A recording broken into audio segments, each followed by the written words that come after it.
All right, to use your Google Calendar as a platform to set up conference scheduling, what you're going to do is go to the day that you want it set up on, click in a blank area to create something new.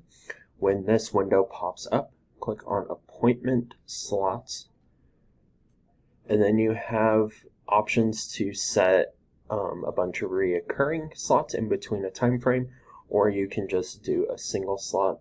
So let's say you want slots throughout the day, so then you can just set the time window, and then you can also change the duration of each slot. If you go into more options,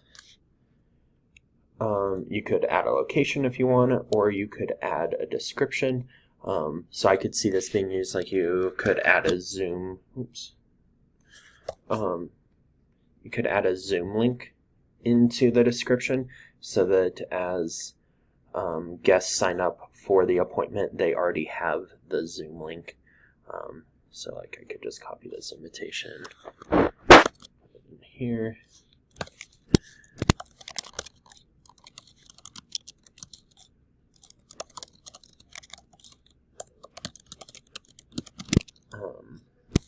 Something like that. And then you can click Save. So then on your calendar, this is what it'll show up as. It's just a big block of time. But if you go back into it and you go to the appointment page, it takes you to this view. And this is what your appointments will look like. So then if anybody signs up for the appointments, you would see their name there. The other thing is to share this page. What you do is you copy, let me move this really quick. You copy this URL.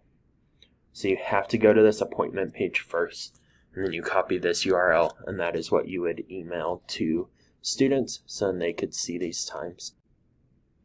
And then after a student has signed up for a time slot, you do get an email notification of it, so you don't have to just sit here and monitor this appointment page. You will get email notifications.